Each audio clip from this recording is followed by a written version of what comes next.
Hello student, मैं Shivam Sharma CSA class में आपका स्वागत करता हूं। आज की जो मेरी टॉपिक है वह है भारतीय संविधान के एक बहुत ही महत्वपूर्ण चैप्टर मूल अधिकार से है।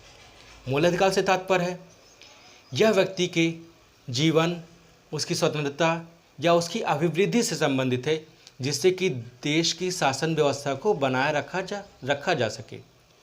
मूल अधिकार का संरक्षण का प्रावधान सुप्रीम कोर्ट के द्वारा किया जाता है। मतलब कि एग्जाम में क्वेश्चन आते हैं कि मूल अधिकार का जो संरक्षण है वह किसके द्वारा किया जाता है, तो वह सुप्रीम कोर्ट के द्वारा किया जाता है। मूल अधिकार में संशोधन का भी प्रावधान दिया गया है, जो कि संसद के द्वारा किया जाता है, और कुछ विशेष परिस्थितियों में मूल अधिकार को निलंबित भी किया जा सकता है, जो कि राष्ट्रपति जी के द्वारा किया जाता है। और यह विशेष परिस्थितियां जैसे कि किसी राज्य में, अब भारत देश के किसी राज्य में या फिर देश में आपातकालीन जैसी व्यवस्था हो जाए आदि, कुछ ऐसी समस्या क्रिएट हो जाती हैं जिनकी वजह से कुछ अधिकारों को निलंबित किया जा सकता है। वह कुछ समय के लिए भी किया जा सकता है या अनिश्चित काल के लिए भी किया जा सकता है। अब इसमें मूल अधिकार से जो क्वेश्चन होते हैं, सबसे पहले तो आप जानेंगे कि मूल अधिकार को मौलिक अधिकार भी कहा जाता है, जो कि अमेरिका के संविधान से लिया गया है। यह मूल अधिकार का जो वर्णन है वह संविधान के भाग 3 में दिया गया है, जो कि किस में आता है, अनुच्छेद 12 से 35 तक है। पहले जो मूल अधिकारों की संख्या थी वह 7 थी, टोटल 7 थी। बट 44वें संविधान संशोधन के द्वारा एक अधिकार था जिसको कहते हैं संपत्ति का अधिकार। संपत्ति का अधिकार, संपत्ति का अधिकार। देखिए, जो संपत्ति का अधिकार था वही आपका 31वें संशोधन अनुच्छेद 31वें में दिया गया था। 31 अनुच्छेद में संपत्ति का अधिकार दिया गया था।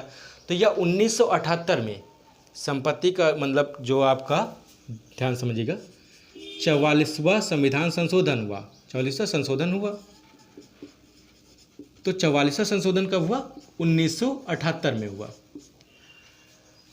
उस समय जो संपत्ति का अधिकार हमारा मूल अधिकार था उसको हटा करके अब कानूनी अधिकार कर दिया गया। देखिए, मूल अधिकार और कानूनी अधिकार में इतना डिफरेंस है कि मूल अधिकार के विरुद्ध हम रिट दायर कर सकते हैं अदालत में, लेकिन जो आपका कानूनी अधिकार है उसके विरुद्ध हम रिट दायर नहीं कर सकते हैं, कहते हैं।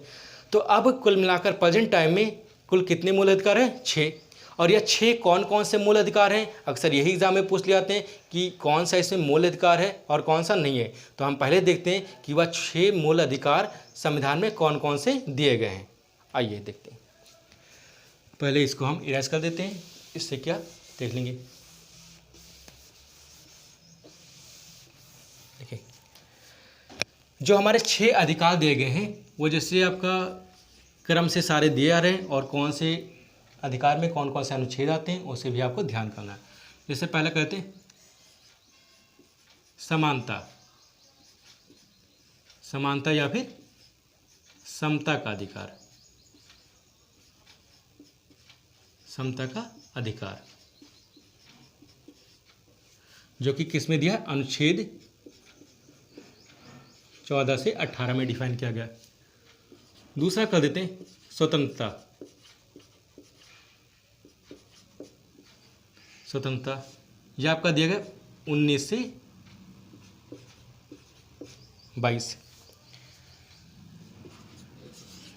तीसरा दिया है शोषण के विरुद्ध,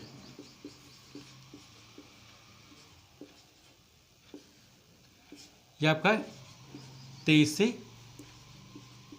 24। चौथा आपका दिया है धार्मिक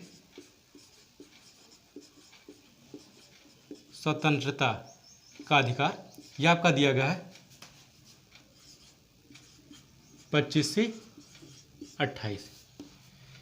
इसका 5वां है जो आपका शिक्षा, शिक्षा एवं संस्कृति,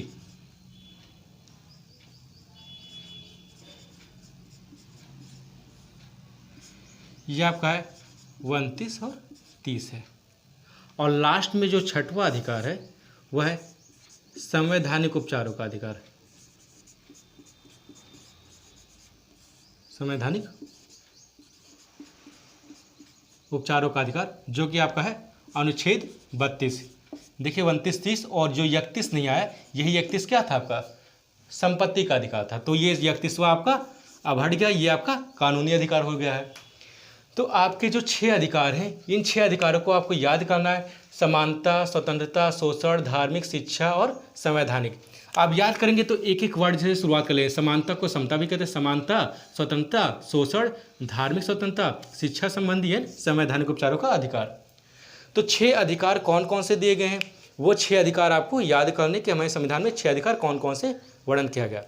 अब उसके बाद में ये तो आपका कॉमन से पॉइंट था कि जो कि अक्सर बुक में लिखा रहता है, सामान्यतः आप पढ़ सकते हैं, बट उतना अगर समझ में आ भी जाए तो फिर टीचर की आवश्यकता ही क्यों पड़े। ठीक है, अगर ऐसा हो जाए तो इसमें कुछ ऐसे माइन्यूट पॉइंट होते हैं जो कि छुपे हुए रहते हैं, वहाँ पर कंफर्म पता नहीं चल पाता। अब हम पहले इसमें जानेंगे कि जो समानता और समता है उसमें क्या क्या दिए गए हैं और क्या विशेषताएं हैं जो समानता और समता में डिफाइन किया है। तो पहले हम अधिकार को पढ़ते हैं, समता और समानता में पढ़ते हैं कि 14 से 18 में क्या देंगे, देन आगे पढ़ते हैं। देखते हैं, इसको इरेज कर देते हैं। आप लोग अगर नोट नहीं किए तो नोट कर लेंगे।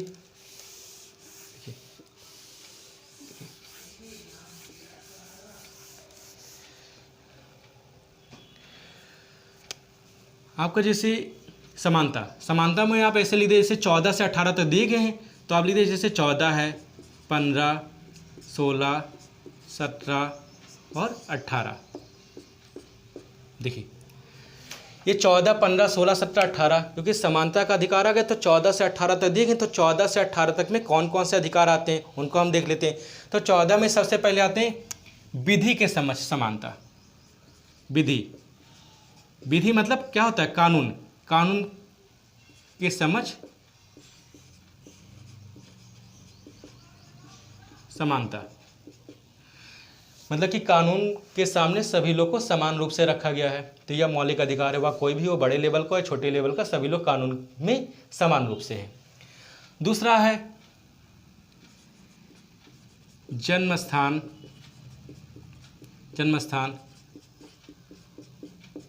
लिंग के बाद में आपका कहते हैं जैसे जात आदि में विभेद पर रोक दिया गया है। ठीक है, अगर आदि में कोई विभेद किया जाता है, विभेद पर रोक दिया गया। थर्ड आते हैं 16 में लिखा है लोक नियोजन मतलब होता है जो सरकारी नौकरियां है वह सभी के लिए है, वह सभी में समानता दी गई है। तो लोक नियोजन में अवसर की समानता।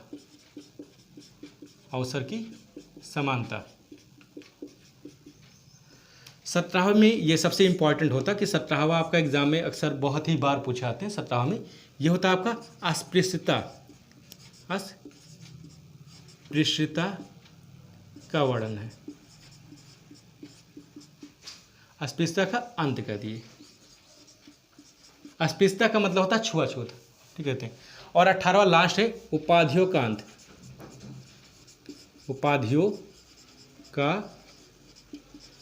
अंत। देखिए हमारा जो समानता का अधिकार है, जैसे 6 अधिकार हैं तो 6 में हम एक एक अधिकार को पढ़ेंगे डिफाइन करके। अब जैसे 6 अधिकार में आपका दिया गया समानता का अधिकार, तो समानता में आपका 14 से 18 तक दिए गए। अब 14 से 18 में ऐसे विधि का अधिकार हो गया। तो विधि का मतलब कि जो कानून के सामने सभी लोग बराबर हैं, कल कर दिया। दूसरा लिखा जन्म स्थान, लिंग, जाति, विभेद, कहीं पर भी अगर किसी का जन्म हुआ हो तो वह पूरे देश में कहीं भी आराम से रख सकता है। और ऐसा नहीं कि आप इस राज्य के हैं तो यहीं रहेंगे या इसी में आपको कोई छूट वगैरह मिलेगी, ऐसा नहीं। तो उस पर विभेद करने में रोक लगाया गया है, ये कहते हैं। थर्ड लिखा है लोक नियोजन, मतलब जो सरकारी नौकरियां होते हैं उसमें सभी को समानता और सभी को बराबर का हक दिया गया है। अस्पृश्यता का अंत, या आपका जैसे छुआछूत वगैरह का जो रहता है ये अस्पृश्यता कहलाता है, तो उसका अंत किया गया। और लास्ट में उपाधियों का अंत। उपाधियों का मतलब जैसे कोई राज्य सरकार किसी नागरिक को कोई उपाधि नहीं दे सकती है, जैसे कुछ छोड़कर, जैसे शैक्षणिक वाला है, शिक्षा के क्षेत्र में, और जो सैनिक के क्षेत्र में छोड़ करके बाकी कोई उपाधि वगैरह कोई राज्य सरकार नहीं दे सकती, वह देगी तो केंद्र सरकार ही देगी। दूसरी चीज़, जैसे उपाधियों में जैसे कोई विदेशी व्यक्ति है और राज्य सरकार में किसी अधिकारी के पद पर अगर तैनात है तो वह विदेश से कोई उपाधि नहीं ले सकता है, अगर लेगा भी तो उसके लिए राष्ट्रपति जी की अनुमति की आवश्यकता होगी, ठीक है। तो वहाँ पर उपाधियों का भी अंत किया गया। ये तो आपका हो गया समानता का अधिकार, मतलब कि अनुच्छेद जो आपका 14 से 18 तक आते हैं उसमें कर दिया गया।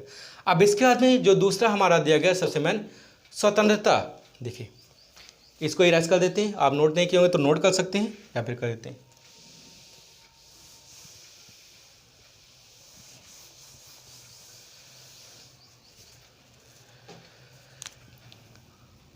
इसके बाद में आप क्या आएंगे, दूसरा अनुच्छेद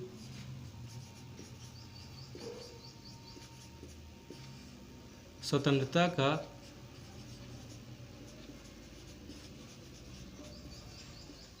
अधिकार, जो कि आपका किस में दिया है 19 से 22।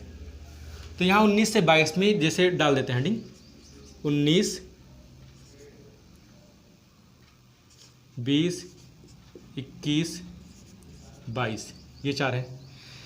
यहाँ पर हमने दे तो दिया, लेकिन यहाँ पर भी सेक्शन थोड़ा डिवाइड है। अगर थोड़ा डिटेल में जा करके पढ़ेंगे तो वहाँ पर आप करें, देखिए डिटेल में हम इसलिए पढ़ा रहे हैं कि आपको एग्ज़ाम जो होते हैं तो एग्ज़ाम आप वो पहले की तरह नहीं होते कि सिंपल सा एग्ज़ाम होगा तो कोई भी क्रैक कर लेगा, मतलब कि बहुत ही जब तक कॉन्सेप्ट क्लियर नहीं होगा तब तक आप नहीं कर सकते। तो बहुत ही डिटेल में आपको हर हाल में पढ़ना पड़ेगा, वरना तो ये तो सिंपल सब कोई जानते हैं कि 6 अधिकार होते हैं, 6 अधिकार में संपत्ति अधिकार अब नहीं है, तो सिंपल सी चीज़ें सभी जानते हैं। लेकिन आपको अगर ज़्यादा मेहनत करना, ज़्यादा पढ़ना है तो उसके लिए आपको एक्स्ट्रा नॉलेज रखनी ही पड़ेगी। अगर कोई एग्ज़ाम आप कॉम्पिटिशन का देना रहे तो वहाँ पर आपको एक्स्ट्रा नॉलेज चाहिए ही। हम यहाँ पर देखते हैं जैसे आपका 19, 20, 21। अब 19, 20, 21 ये तो 19 में ही आ जाते हैं कि 19 में क्या दिया है, अभिव्यक्ति की आज़ादी। अभिव्यक्ति,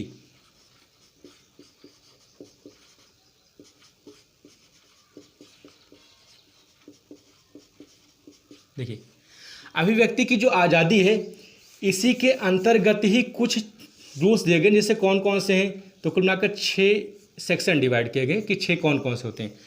तो अभिव्यक्ति में जैसे पहला तो आज़ादी आपका दिया गया बोलने की आज़ादी, कि हम अगर कोई उल्लंघन हो रहा है हमारे मौलिक अधिकार में, अगर हमारे मौलिक अधिकार में उल्लंघन हो रहा है या किसी प्रकार से हमें प्रताड़ित किया जा रहा है सरकार के द्वारा या कहीं भी, तो वहाँ पर हमें बोलने की आज़ादी दी गई है।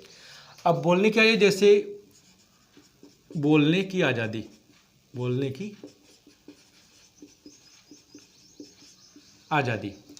दूसरा कहते हैं यदि बोलने पर सॉल्व हो जाता है सब कुछ तो ठीक है, नहीं तो फिर क्या करते हैं, एक शांतिपूर्ण रूप से हम वहाँ पर एकत्र होकर के सरकार का ऐसे विरोध वगैरह भी कर सकते हैं। अगर हमारे मूल अधिकारों का हनन होता है तो हम वहाँ पर विरोध कर सकते हैं। जैसे आजकल हम स्टूडेंट के साथ में क्या होता है, कहीं कोई पेपर देने गए, किसी का चीटिंग हुआ, नकल हुआ, हम कुछ नहीं कर पाते हैं, अगर बोलते हैं तो बोलने से काम नहीं बनता है, तब क्या करते हैं, ग्रुप बनाकर और सरकार का विरोध करते हैं, कहते हैं।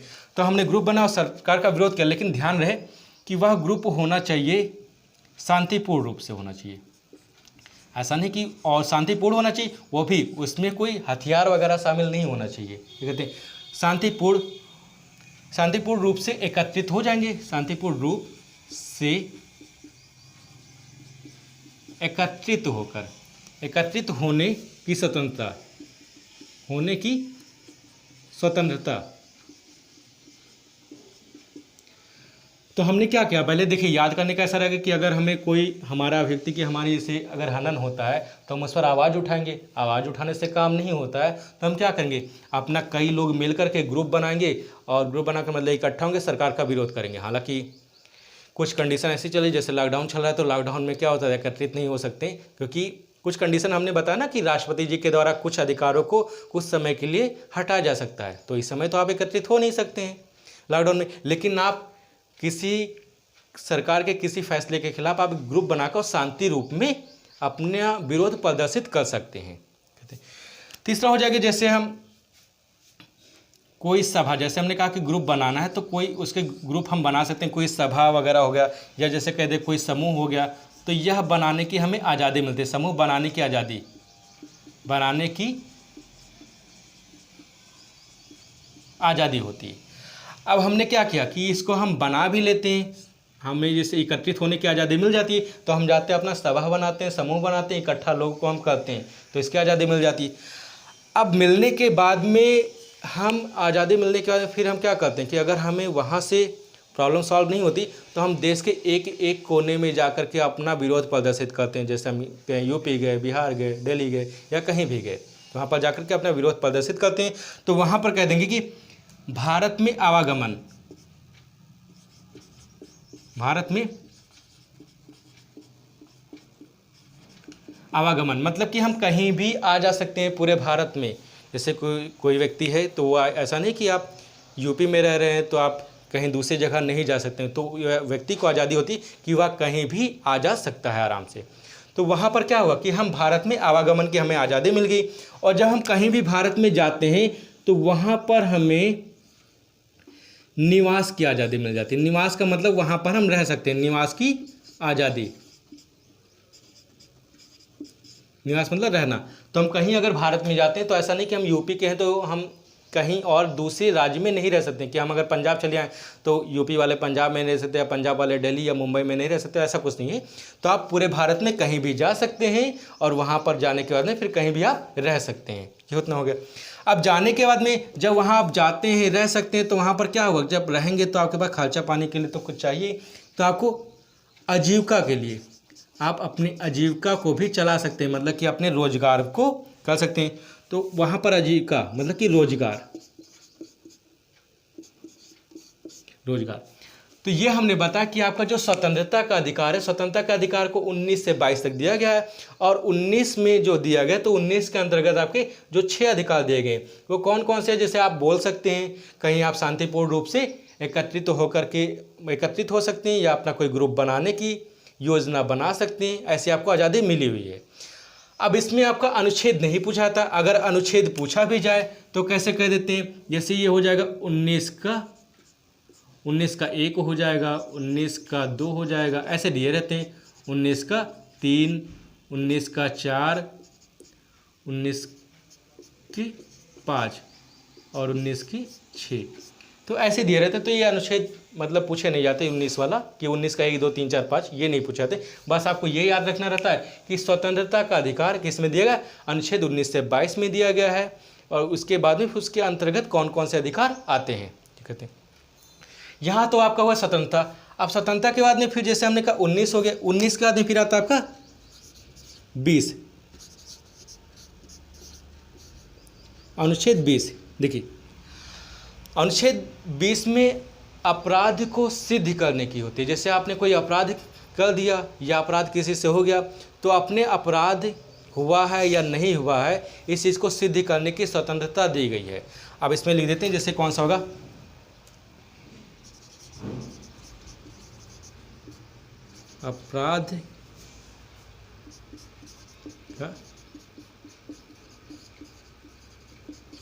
अपराध का 2 सिद्धि।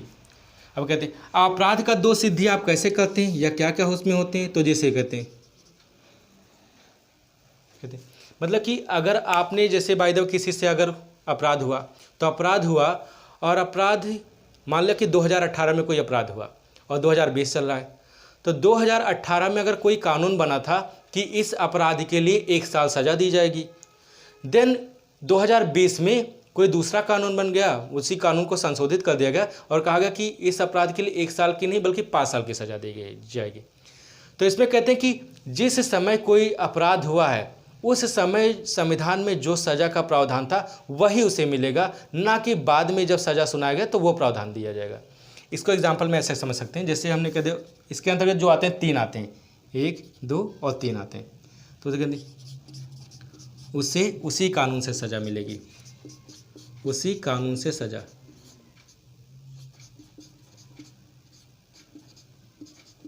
देखिए कैसे कहते हैं इसको, जैसे मान लिया आपने 2018 में कोई अपराध हो गया और उस अपराध का संविधान में वर्णन है कि उस अपराध के लिए 1 साल का सज़ा दिया गया है और उस अपराध का फैसला आया किसमें, 2020 में। और 2020 में फिर वैसी जो अपराध था उसका 5 साल सज़ा हो गया था। लेकिन फिर 5 साल नहीं मिलेगा, जब अपराध हुआ था उस समय क्या कानून बना था उस अकॉर्डिंग सज़ा दी गई। तो उस समय कानून तो एक ही साल का था, तो एक ही साल की सज़ा सुनाई जाएगी। ऐसा नहीं रहता कि 2020 में कुछ और है तो 2020 में उसके अकॉर्डिंग सज़ा देगी, नहीं, जब अपराध हुआ उसके अकॉर्डिंग सज़ा मिलेगा। पहला तो ये हो जाता है आपका कि उसे उसी कानून के अनुसार उसको सज़ा दी जाएगी। तीसरा होगा कि उसको उसी के खिलाफ गवाही के लिए बाध्य नहीं किया जाएगा, कि गवाही के लिए बाध्य नहीं किया जाएगा, बाध्य नहीं किया जाएगा, बाध्य नहीं किया जाएगा। ठीक है, ये हो जाते हैं। और लास्ट में एक और अधिकार है, जो 3 अधिकार दिए गए उसमें होगा आपका कि इसको मिटा देते हैं, आप लोगों ने लिखा तो उसको देख लेते हैं।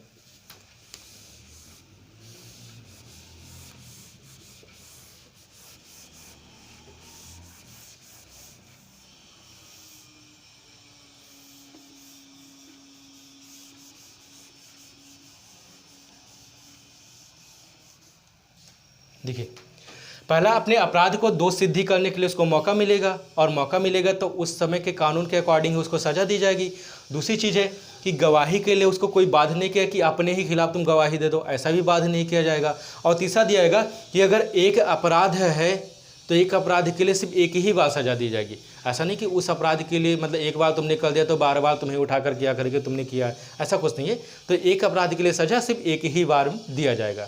ठीक है, तो ये तो आपका हो जाए, मतलब यहाँ पर आप लिख सकते हैं तीसरा जो होगा कि एक अपराध के लिए एक ही बार सजा, एक अपराध के लिए एक ही बार सजा का प्रावधान है। ये हो गया। अब ये तो आपका हुआ 19, 20 के बाद फिर आपका आएगा 21। देखिए, 21 में है प्राण एवं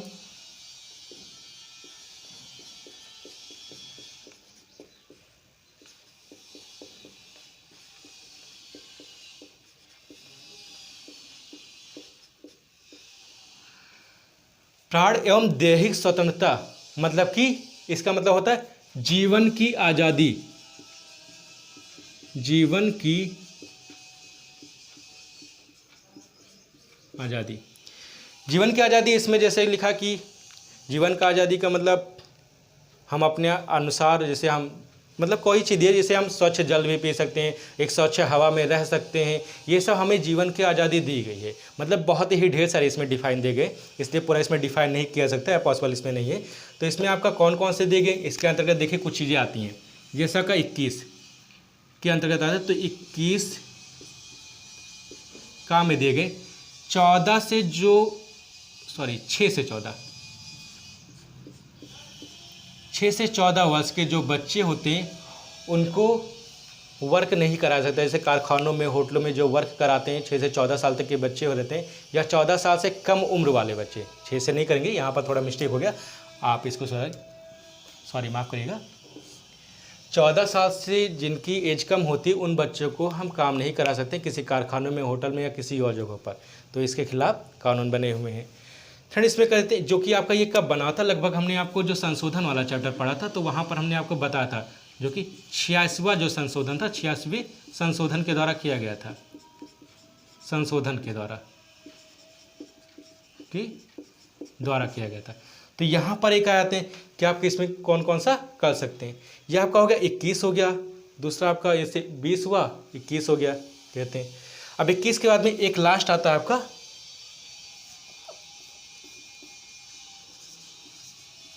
22। देखिए, हमने आपको बताया था इसे जो 20 वाला बताया था, 20 में बताया था कि आपका गिरफ्तारी वाला था, कि 20 में गिरफ्तारी वाला था, 20 में आपका जो था वह अपराध को सिद्ध कर, इधर के लिए थे 20 जो था उसमें अपराध को सिद्ध करने के लिए था, अपराध को सिद्ध करने के लिए था।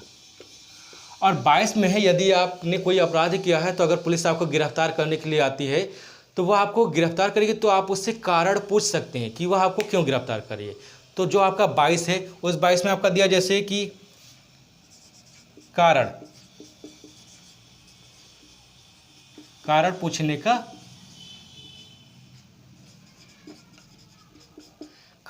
का अधिकार है। ठीक है, पहला ये कर देते हैं। और गिरफ्तार करने के बाद में फिर वह 24 घंटे के अंदर जो मजिस्ट्रेट साहब होते हैं, जो मजिस्ट्रेट होते हैं या न्यायपालिका होती है, उनके समक्ष प्रस्तुत करना चाहिए। जो गिरफ्तार करने के जिन पुलिस अधिकारियों के द्वारा जब आपको कोई गिरफ्तार करके ले जाता है तो नगर मजिस्ट्रेट के सामने 24 घंटे के अंदर आपको प्रस्तुत करना अनिवार्य होता है। उस 24 घंटे में जो आवागमन का जो समय होता है वह समय नहीं जोड़ा जाता है कहते हैं। तो मजिस्ट्रेट के सामने आपको प्रस्तुत करना पड़ेगा। और यहाँ पर लिख दे मजिस्ट्रेट मतलब यह हो जाए या न्यायपालिका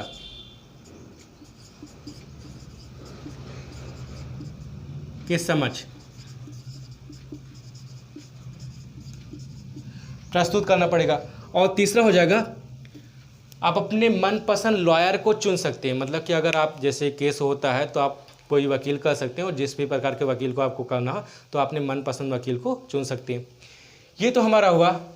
अब आज स्वतंत्रता हुआ, मतलब समानता हो गया, समानता का अधिकार, और स्वतंत्रता का अधिकार आपका हो गया। तो वीडियो काफ़ी लंबी हो जाएगी, इसलिए आगे हम नेक्स्ट वीडियो में बताएंगे। तो आपको इसमें याद टोटल क्या करना रहेगा, ये ध्यान रखिएगा। जैसे आपका जो मूल अधिकार है उसका संरक्षण सुप्रीम कोर्ट के द्वारा किया जाता है, इसमें संशोधन संसद के द्वारा किया जा सकता है, और मूल अधिकार का जो निलंबन का जो वर्क है इसको समाप्त किया जा सकता है, वह राष्ट्रपति जी के द्वारा समाप्त भी किया जाएगा। एक हमने आपको नहीं बताया, जैसे मूल अधिकार को भारत का मैग्ना कार्टा भी कहते हैं। तो मैग्ना कार्टा का मतलब होता है अधिकार। जैसे किसी को कोई अधिकार मिल जाए तो उसको मैग्ना कार्टा कहा जाता है। और यह मैग्ना कार्टा जैसे जो ब्रिटेन वाले थे, तो ब्रिटेन के जो राजा वगैरह थे तो उनके जो मजदूर वगैरह थे या उनके जो नौकर वगैरह थे उनको एक प्रकार का जो अधिकार दिया गया था, तो उसी को अधिकार को मैग्ना कार्टा कहा जाता था। तो वहीं से ये वर्ड डेवलप हो गया। तो जो भारत का मैग्ना कार्टा या मूल अधिकार कहलाता है। बाकी मूल अधिकार के बारे में हम नेक्स्ट लेक्चर में अपने देखेंगे। So thanks for watching this video.